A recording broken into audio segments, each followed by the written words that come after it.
the Lord spake unto my father again, saying, that it was not meet for him to take his family into the wilderness alone. And the Lord commanded him that I, Nephi, and my brethren should again return unto the land of Jerusalem, and bring down Ishmael and his family into the wilderness. Now behold, we went unto the house of Ishmael, and we did gain favor in his sight, and also his household, insomuch that they took their journey with us down into the wilderness to the tent of our father. And it came to pass that I, Nephi, took one of the daughters of Ishmael to wife, and also my brethren and Zoram took of the daughters of Ishmael to wife.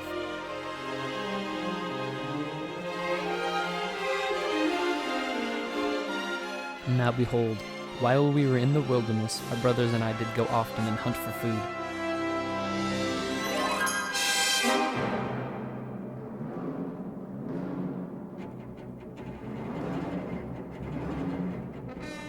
Now it came to pass that my father arose one morning, and went forth to the door of his tent, and to his great astonishment he beheld upon the ground a round ball of curious workmanship, and it was of fine brass, and within the ball were 2 spindles, and the one pointed the way whither we should go into the wilderness, and the ball was called the Liahona.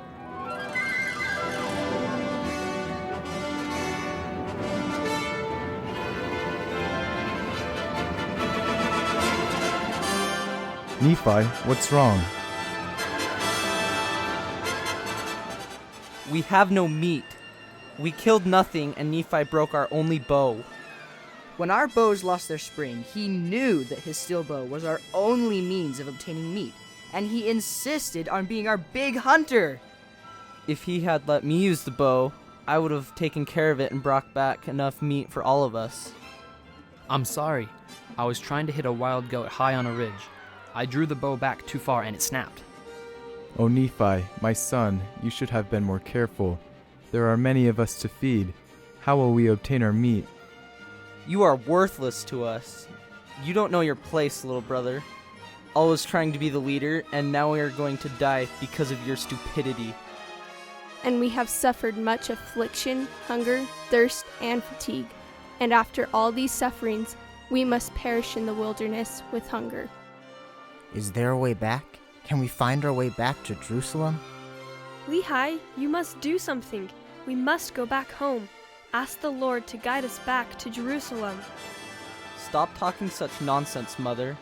This is all foolishness. A great foolish dream of our father, and now we die in the wilderness because of our foolish father and even bigger fool of a little brother. I don't understand how the Lord could allow this to happen. Has he chosen to punish us and allow us to die in the desert?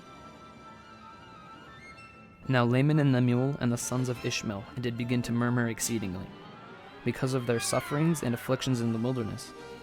And also my father did begin to murmur against the Lord his God.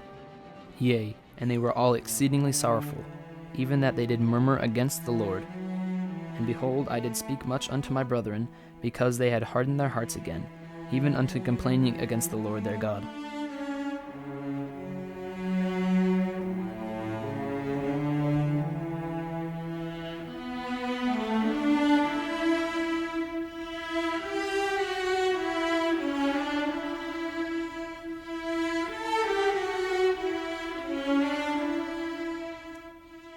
And now it came to pass that I did make out of wood a bow, and out of a straight stick an arrow.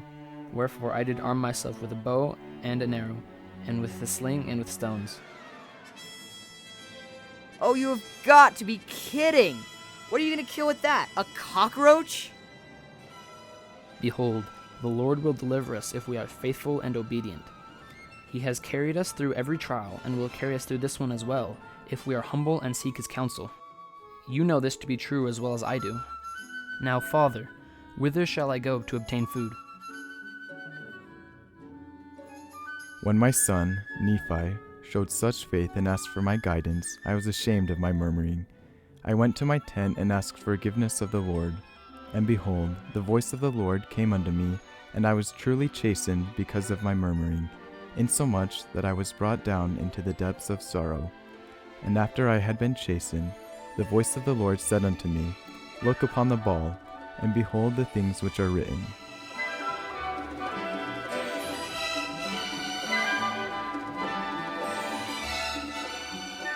I did go forth into the top of the mountain, according to the directions which were given upon the ball. I did slay wild beasts, insomuch that I did obtain food for our families. And when I returned to our tents, how great was their joy! And it came to pass, they did humble themselves before the Lord, and did give thanks unto him. Now as for the ball, I beheld the pointers which were in the ball, that they did work according to the faith and diligence and heed which we did give unto them. And thus we see that by small means the Lord can bring about great things.